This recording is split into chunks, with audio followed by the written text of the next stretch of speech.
Welcome to Integrative Medicine with Dr. Leland Stillman, the podcast where we explore the best of East and West, old and new, conventional and unconventional, in search of answers to medicine's toughest cases and most difficult problems.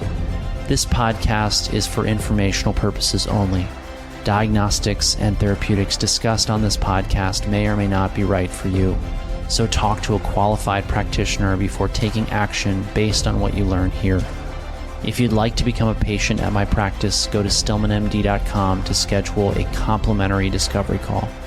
Thank you for listening and welcome to today's episode. Good morning, everyone. Dr. Stillman here. I am delighted to be joined by my good friend and collaborator, Meredith Oke. Meredith, thank you for joining me.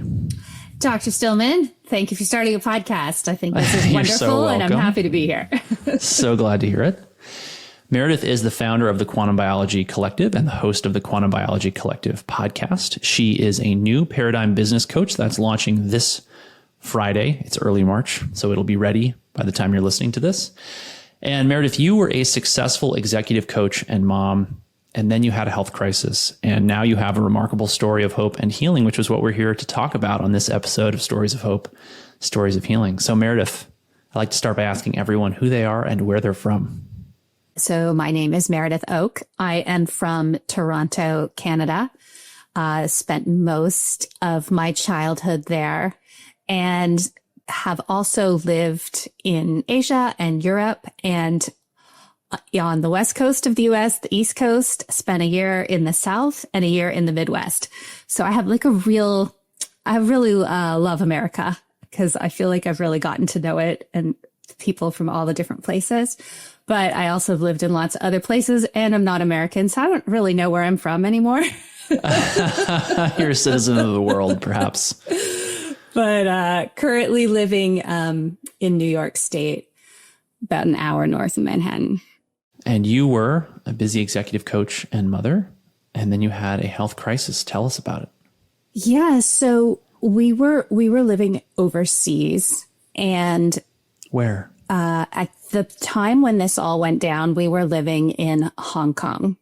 So I had moved from Toronto to Hong Kong with two little babies, one baby, one preschooler. And we moved there for my husband's job. And it was just a life-changing, amazing experience. However, there were consequences of the way that I was living and things that I stopped paying attention to. Because I was so busy, living in a totally new culture and having a different, there's a lot to adjust to. So there were things that I probably was paying more attention to when I lived at home that I wasn't when I moved overseas. And the combined effects of that were that I started to feel an increasing level of fatigue that didn't seem to be remedied by sleeping. Which was confusing to me because, as I mentioned, I had these two little children. And so I had that phase of life where you have a baby and then a toddler and then a toddler and a baby and then a toddler and a preschooler. So I was used to sleep deficits and I knew what it felt like to be sleep deprived and the way that you felt when you were tired from not getting enough sleep. And the remedy was always to get some sleep. And then I would feel better. So fast forward 5 years, those little babies are age 5 and 7, and it's not working. The fatigue is that feeling of your battery being drained. And it's a different feeling than not getting enough sleep. And I really like to articulate that because I know a lot of women, and I was told this too. It's well, of course you're tired. You have a baby. Of course you're tired. There's this. Of course you're tired. There's that. And it's I didn't know enough to be able to differentiate. And I think it's really important because when I say this, women who experience fatigue are oh yeah, totally. It's totally different than sleep deprivation. So I really like to highlight that because of course that's where, most people's minds go when you say you're tired all the time, but that wasn't actually what was happening. I mean, I came to understand over time that my mitochondria were dysfunctional. But at the time it was okay, I would do all of the things that I had that were sort of the popular things to do when you're, when you don't have enough energy, which was to try and get more sleep, didn't help, try and exercise. So I would do like a really challenging fitness class with like super high intensity. And then I would get through it. But then for like 3 days after, I would have no energy. And it was this kind of roller coaster where I was never, sometimes it'd be okay. And sometimes I'd be like flat out.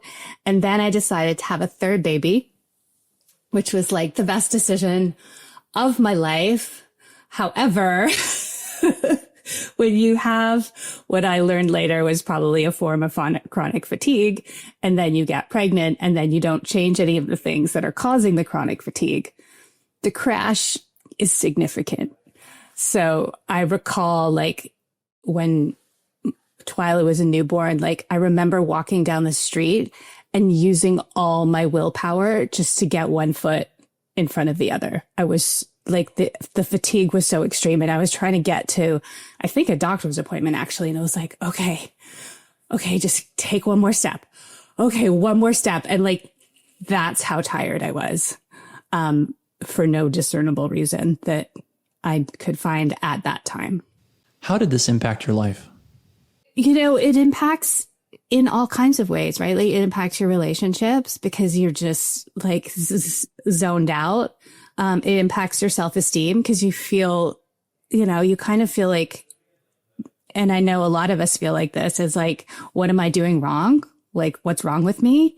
And when nobody has a clear answer, like the only person who helped me see it, I went to an acupuncturist, and he was like, there's something, your energy, like there's something wrong. And he's like, I don't know what it is, but there's something off. And that helped me feel better because I'm like, okay, I'm not just like this person who can't, you know, who can't get it together to do anything.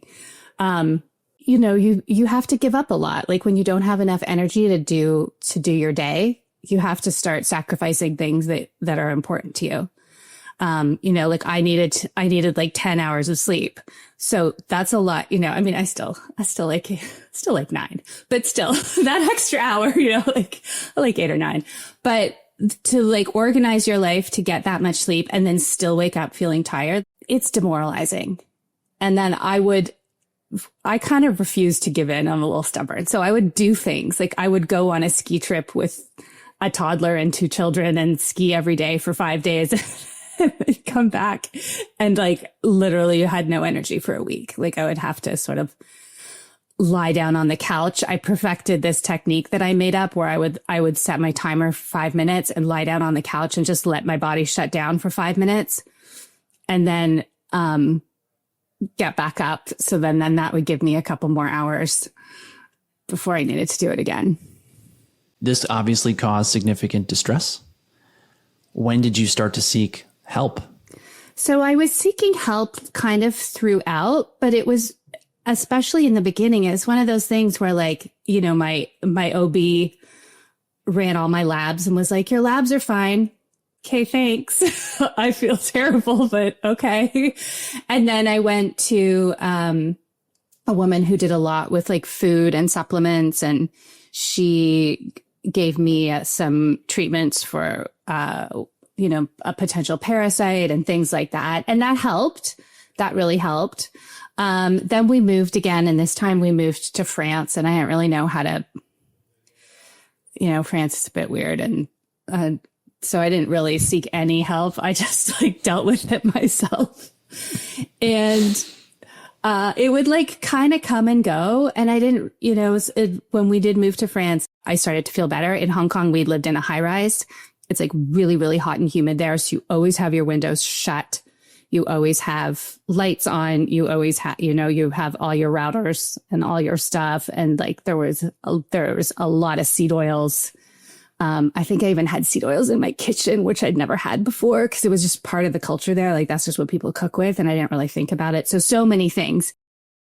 Just by changing location, a lot of those things got remedied, right? Like the food in France is amazing. Everyone uses real butter.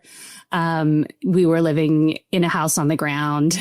I could go outside more often. The climate was a bit more temperate. So, you know, you could have windows open, and I was moving around more and things like that. So that helped, but it still was like this total roller coaster. And to be honest, I just dealt with it like for years. And there would be days where I'd just be like, I don't know how I'm going to do what I'm going to do. And then I would power through with willpower and my 5-minute resets. How many years? Like 4. Okay. And I would have periods of being okay. And then I would just get overcome with just like such terrible brain fog. And then I wanted to be moving forward with my life. So I would push myself to move forward. And then it would get worse. There was one time I went to the airport and I left. I had a carry-on, like a rolly carry-on. I was just going away for the weekend. And I left my carry-on in the airport. Like I got on the plane with just my handbag and I did the whole flight and the flight landed. And as soon as we touched the ground, I was like, oh my God, I left my suitcase in the airport. And it was like, that's the kind of brain fog I had, like that I would do things like that all the time. And then I'd have spurts of being really productive and people be like, oh my God, you're like, this is great. And then I just like sink back down into the brain fog. Were you still working? Yes. So I was working, on and off. I did a lot of freelance work.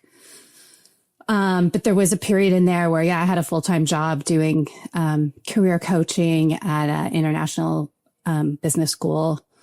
And I'd go do that, come home, do the stuff. And I would go to put, my daughter, who was like 2 at the time, I would go upstairs to put her to bed, like 7:30 or 8 o'clock. And my son, who was like 6 at the time, he'd be like, Mama, are you going to come back down this time? Because I would go to put the toddler to bed and fall asleep with her.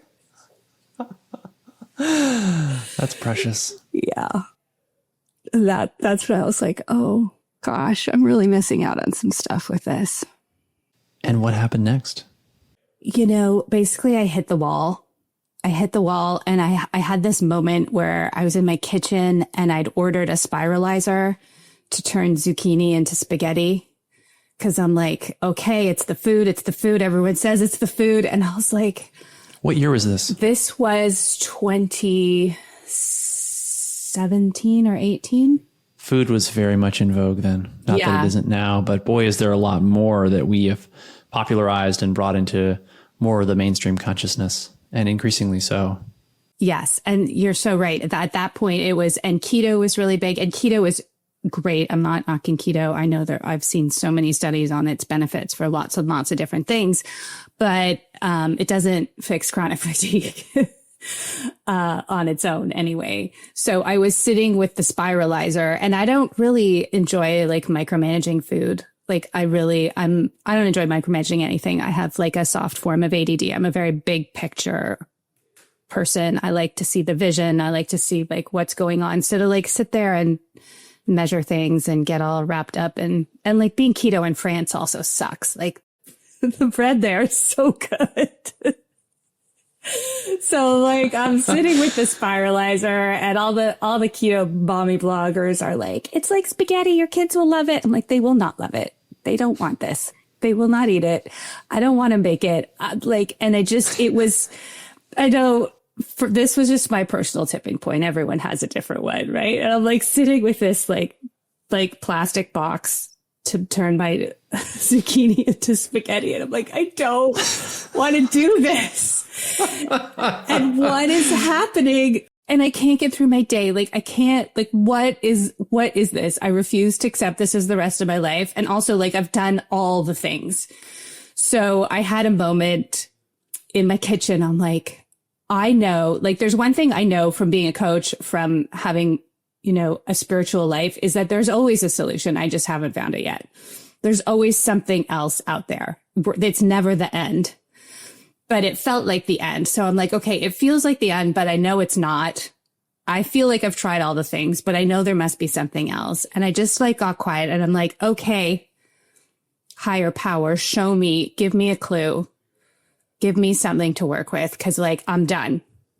And I flashed back to an interview that I had watched like the year before that I was like, oh, that was interesting.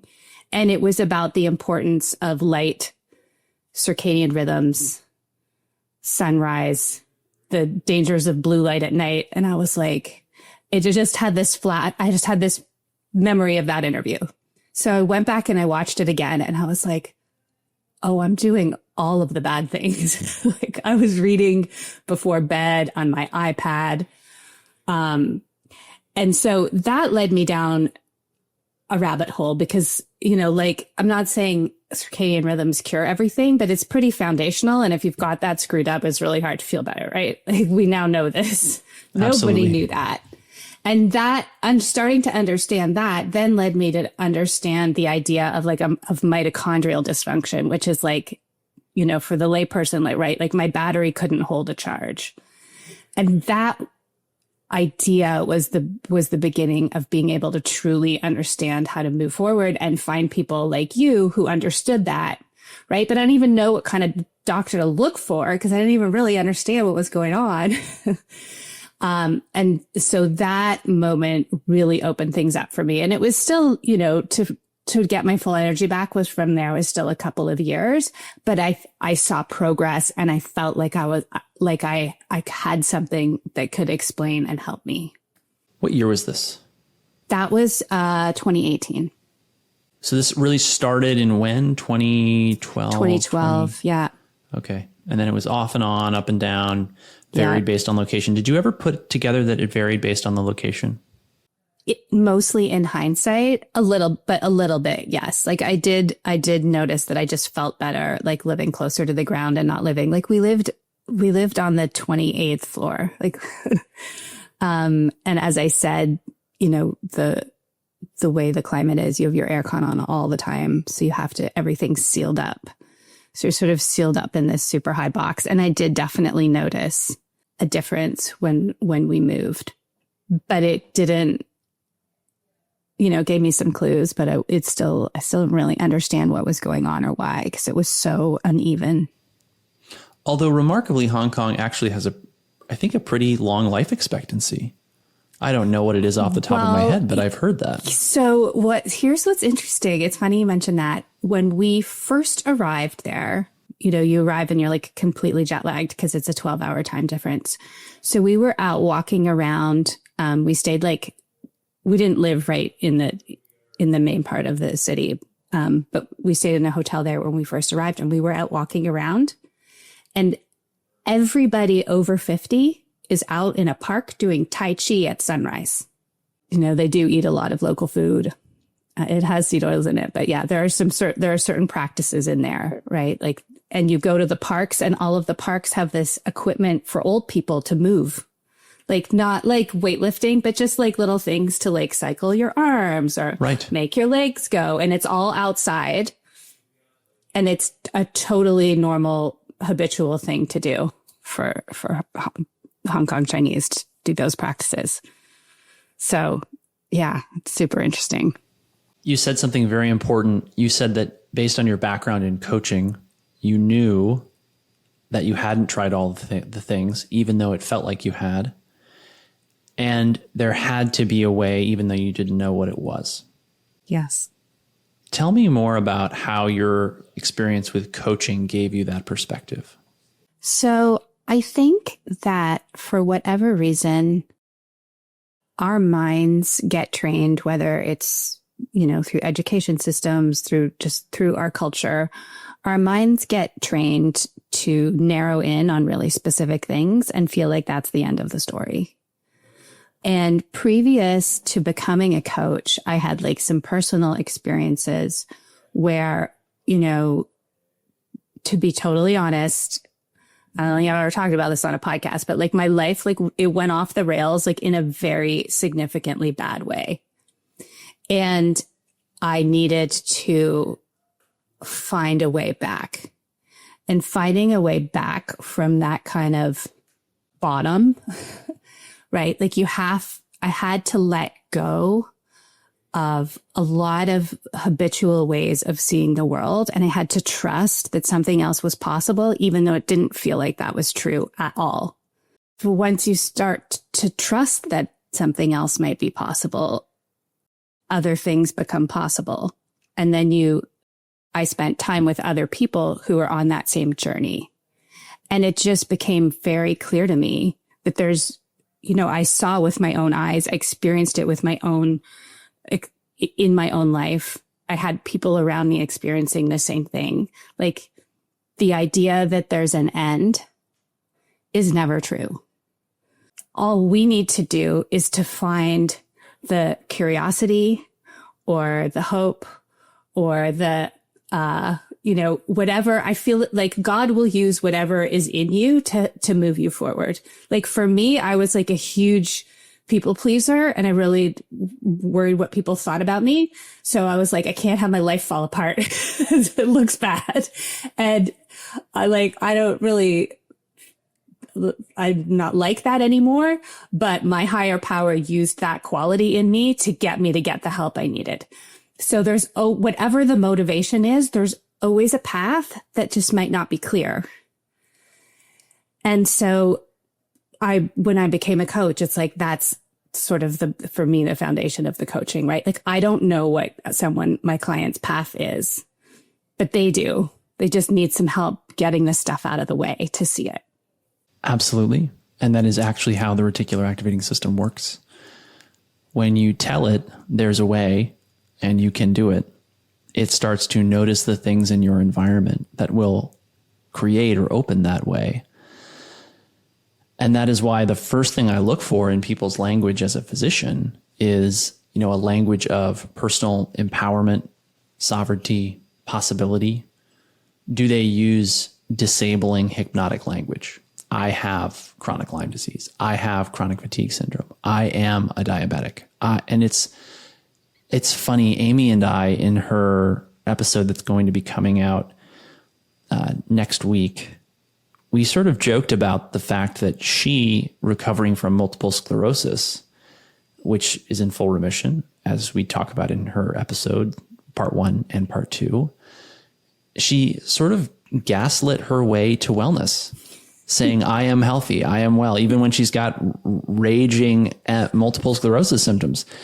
And it's a recurring theme in my experience with people who succeed at anything: business, wellness, relationships, any of the things that matter in life. They have this almost irrational perspective that, well, it doesn't matter what 999 out of 1,000 people get in terms of an outcome. It's not that there's a 99.9% chance of that outcome. It's that if I do what the 0.1% of people who get the outcome I want do, I will get that outcome. And that's why I, not in every situation, but in some situations, hate statistics, because it's like, oh, you have such and such an addiction. The recovery rate on that is only 12%. And it's like, okay, but you know what? I get to choose if I'm in that 12%. This is not like this is not like I roll the dice and there's a 12% chance it lands on recovered, right? Like, I am the dice. I get to choose. And I have seen this be true for everything. And there's like a slight fine line because, my story involved addiction. And so we can't be in denial, right? It's like, you can't, like, if you're like, oh, I'm healthy, and then you don't do anything, I'm fine, and then you don't do anything, you're in denial. If you're like, oh, apparently I have a pretty bad addiction problem. Okay, I'm not going to let that define my life. Like, what do I do to be in the whatever percent of people who get over this? Exactly what you're saying. It's like, just because it's a small number doesn't mean we don't have access to it. And that's like part of the way that we talk about things that make us feel like we're at the end, is that no one ever says that. Or right now, everyone's talking about how trauma is the source of so many things. And it's like, yes, and you can heal from it.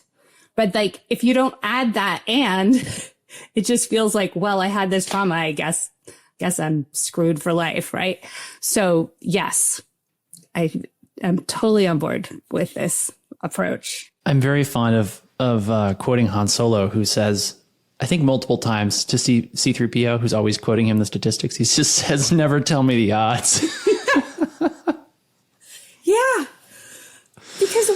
Like, what are they? They're just a backwards look at something that for the most part we have control of. I don't know if you're talking about the weather or something that might be different, but like for something where there's an outcome that came from my participation. Yeah. Like the odds don't mean anything to me. I don't care. I'm going to resist the temptation to get into conversations about weather control on this I know. podcast. As soon as I said that, I'm like, oh boy. But from a personal perspective. Yes. Well, even from that perspective, because for example, now we're going there. Okay. All right. I have We'll go. I have a friend who will remain nameless because he's asked me to maintain his anonymity, who runs a Facebook page about weather modification. And he's got something like 2 million subscribers.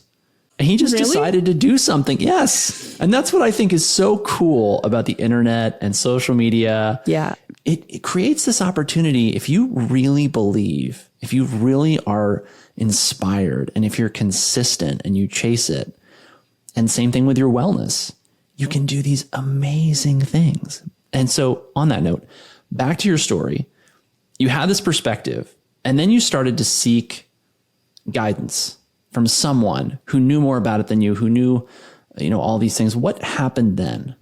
Yeah. So I started to find people and information that were adding a whole new, it was like partly a missing piece, which was that I didn't understand how foundational light is to human health. So that was like a missing piece. But then there was what I found myself in like an entirely new paradigm. And I had always been somebody who was open and engaged with the idea of energy medicine, psychics, intuitive healing, homeopathic remedies. I did a constitutional homeopathic remedy series when I was like 26 years old. Like I was very open to that, but I never really understood how it worked. And I always saw it as like kind of separate from other things. And so when I started to understand about light, well, first of all, I was like, why doesn't everyone know this? This is insane, right? Like this is as important as understanding the effects of smoking or eating junk food. But then the second piece was that it like opened up this whole new paradigm. And it's like, okay, so if light is so important to my biology, like what does that mean about traditional biology that it doesn't acknowledge that at all? And it's like, oh, and then it opened up this whole new idea of the fact that we're actually quantum beings and not machines.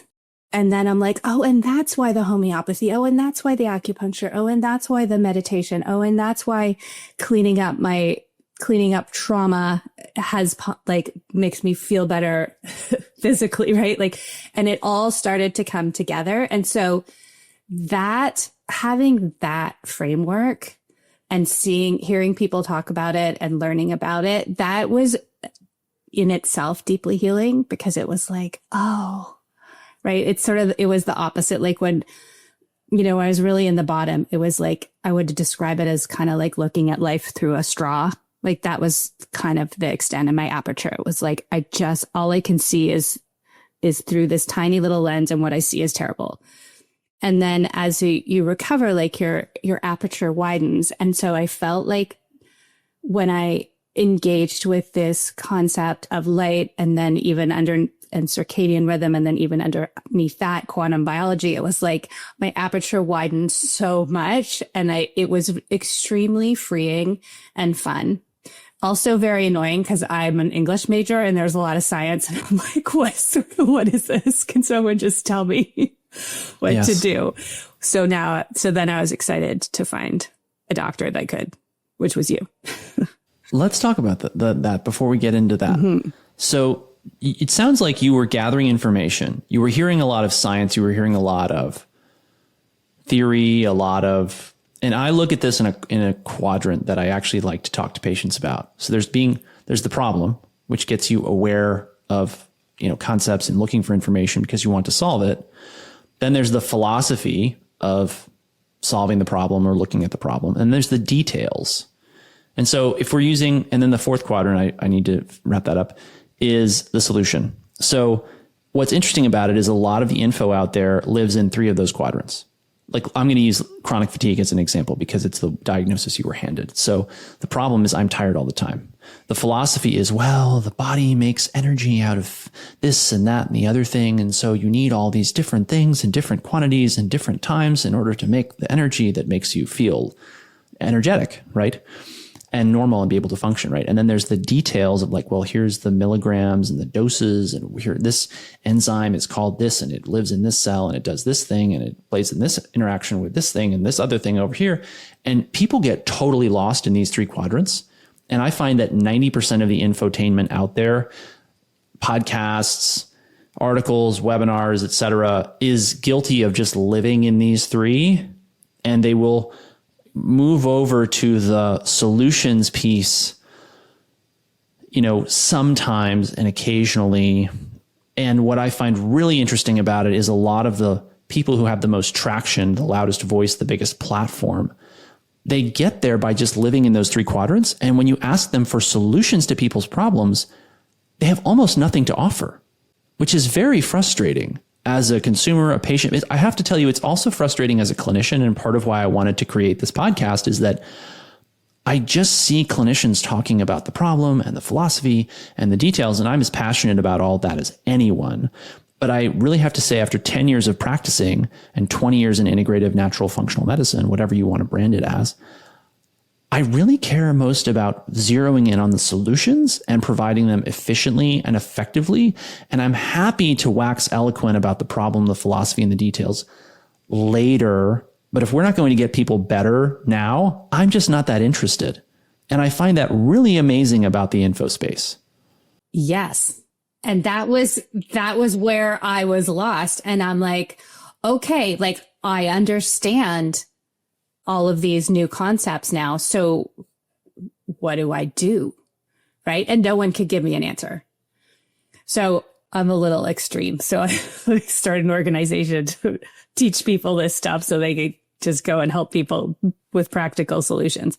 Like not every, that's, I acknowledge that is my extreme entrepreneur personality. However, if there had been someone who could have just said, here's what you need to do, and here's why you need to do it. And here's, if you want some studies, that's fine. They're there. But here, like, I would have been like, great. Thank you. That's because, yes, that's what most people need. And I was talking to someone about this the other day, and I was like, listen, you're looking for clients. The clients you want to look for are people who are trying to live their lives, but they're being held back by a health issue.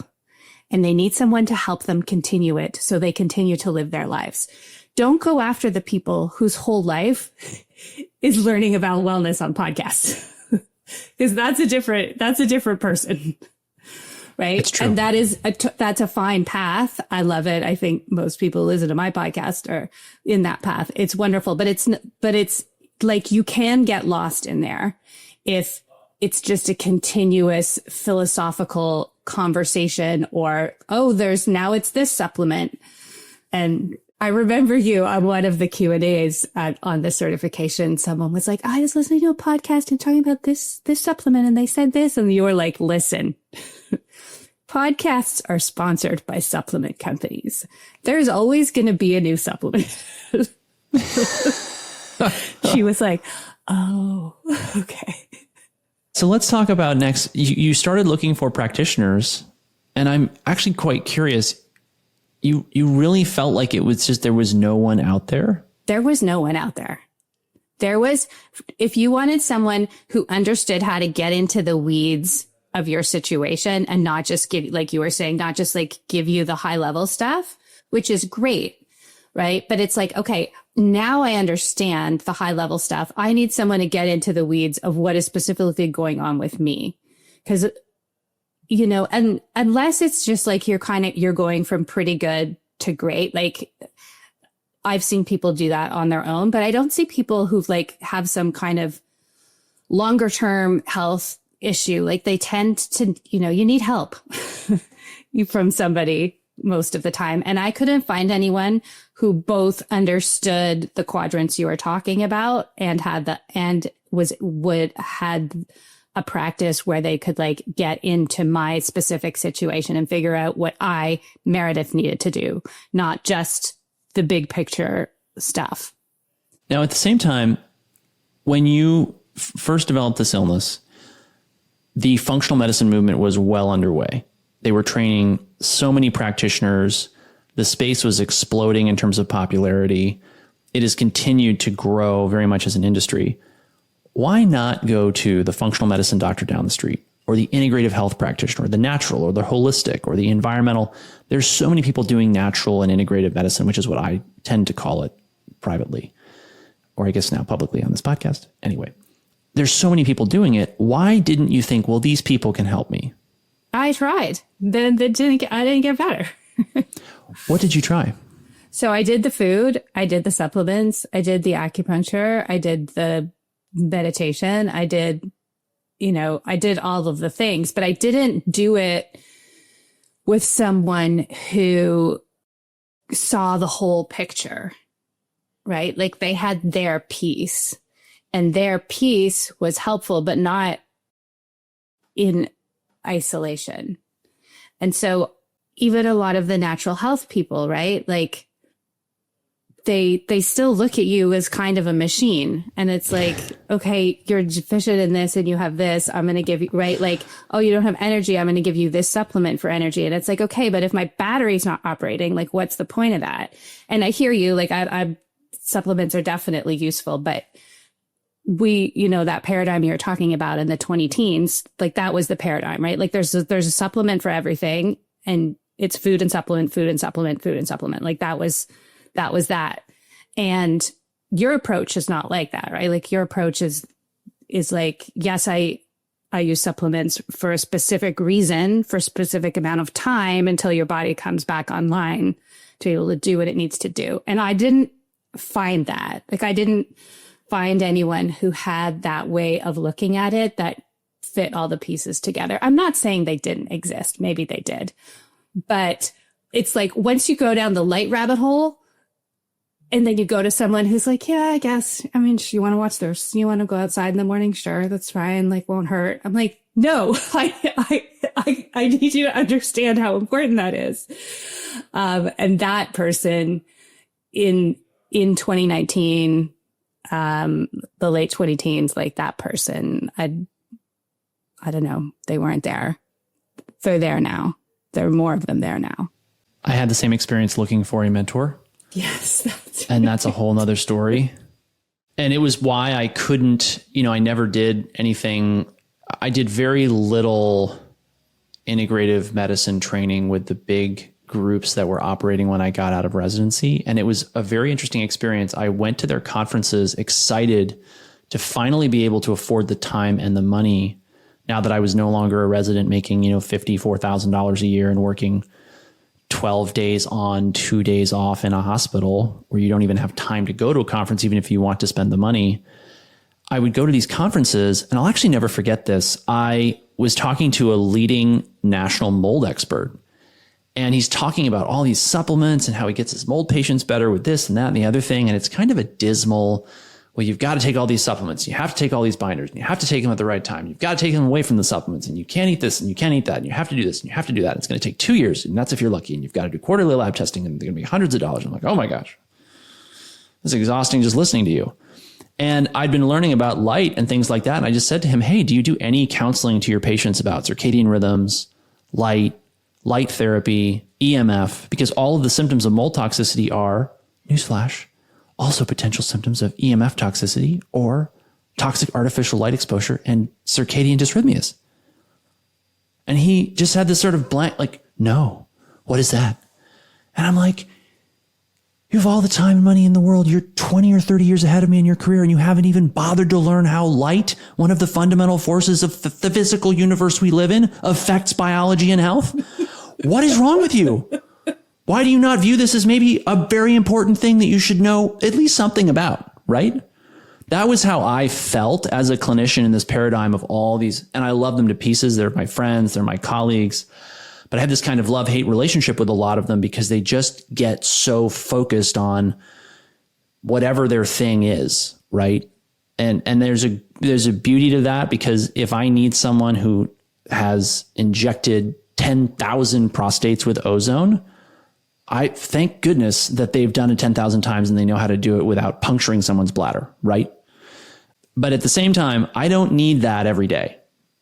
I've never referred for that. Maybe one day I will. I mean, I'm sure one day I will, because there's tons of utility to procedures. But at the same time, I looked at the landscape. At the same time you were dealing with these illnesses, I was going through this, and I just thought, why is there no one putting all the pieces of the puzzle together? It's not that big of a puzzle. All of the levers, all of the tools, all of the forces are covered in a high school physics, chemistry, biology course. Everyone's been familiarized with these concepts, and yet everyone just gets into they become a scalpel jockey and all they do is go to the OR. They become an internist and all they do is prescribe medicine. They become a homeopath and all they do is homeopathics. They become they do in laser medicine or dermatology, and that's all they do. And it was totally bizarre to me that no one had the curiosity to try and know everything, which is my problem. It can be a problem. And that's sort of what I've become passionate about, right? It's like, if you just understand the paradigm that you're doing those things in, then even if you're specialized, your framework is going to be truly holistic and you're going to understand, right? So even if I'm like a functional medicine doctor who prescribes medicine and someone comes in and says, I'm going to get my biofield tuned, you can be like, that's a great idea, right? Like, because you have a foundation, like you have a paradigm that acknowledges all of these pieces, even if you don't focus on them. And that, I think, is what we're currently in the absolute middle of, like all of us together, like as patients, as, entrepreneurs, as doctors. It's like, we're like in the turmoil of that shift where we are truly opening up to like a science-based paradigm that acknowledges that physics is part of biology, and all of the parts of the universe that you just talked about are affecting our biology all the time. So how did you find me and then decide to reach out? What prompted you to reach out? Someone shared a blog post that you wrote, and your blog post was about the importance of light. And I was like, oh my God, there's a doctor who does all the functional stuff, but gets it. And so then I reached out. And I remember, because I don't know if it's like this still, but like your intake was robust. I was doing diaries of the sounds in my life for, the emotional aspects of my life, like all of the things. And so that was how I found you, was through that blog post. And that was why I followed up, because I was like, okay. Cause I'm not just like, oh, it's just this. It's, like, who needs doctors? Like, no, we need doctors. We should need doctors who don't have their heads up their ass. And so then what was the experience after that? What happened? So before, I was talking about someone like getting in the weeds to get to like the specifics of my personal situation, understanding all of these principles, but then figuring out like what I personally needed to do. And so that is what we did together when I started working with you in 2020, is like, I finally found someone who could marry all four of the quadrants that you talked about, right? Like, you had an understanding of all of the things that I felt needed to be understood by someone who is going to be effective in treating me from a health perspective. And you also like had the training and the time and the inclination to like get in the weeds. You weren't just like out like giving talks and doing podcasts. Like, you were like actually working with patients and figuring out those things. So yeah, we did do some supplements. We did, there was lots of things that came together for my personal situation. And that was like a huge turning point. I'd gotten probably 60% of the way there on my own with my own research, but I didn't get to the point where I am now, where I can wake up in the morning and most of the time have a normal day and not worry that my battery is going to drain partway through. without having to take a bunch of supplements or do a bunch of complicated biohacks. Yeah. What was the experience like in terms of, because you mentioned this multiple times, that it was nice to have someone just saying, well, you've got to do this, this, and this. What were the things that we did that I recommended that you feel made the biggest difference beyond obviously what you were already doing because you'd already been introduced to this new paradigm? Well, I think even though I was already doing some of it, having it reinforced by my practitioner really helped, right? Like, and that's something I actually really wanted to talk about is I think that a lot of the time people give up on, a lot of things, anything really, that any kind of change, because we don't have enough support.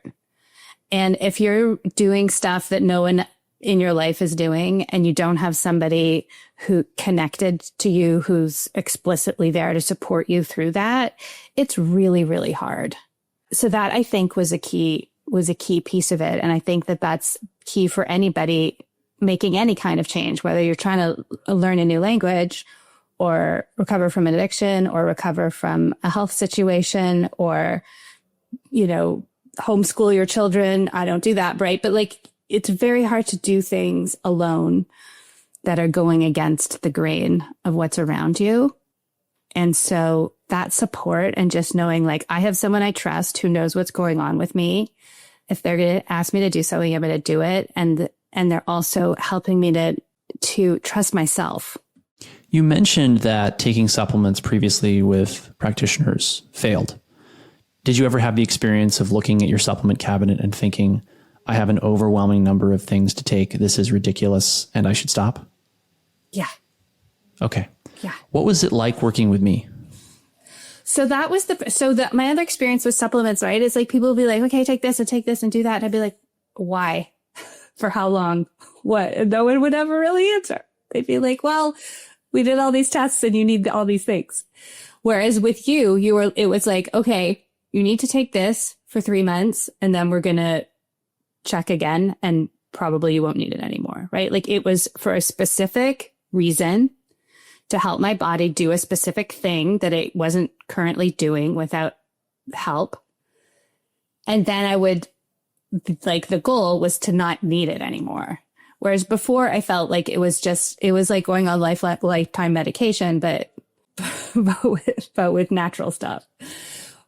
So that to me, that just made so much sense to me. And I was like, okay, I can understand like how that works. And that made me more compliant because that was the other thing. I just take these forever, like forget that. And I didn't take them at all. I like to say Niels Bohr, quantum physicist, said this. He said an expert is merely someone who has made all of the mistakes possible within a very narrow field.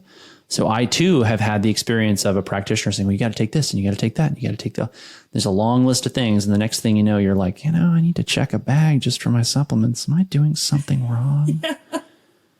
Maybe I should rethink this. Yes.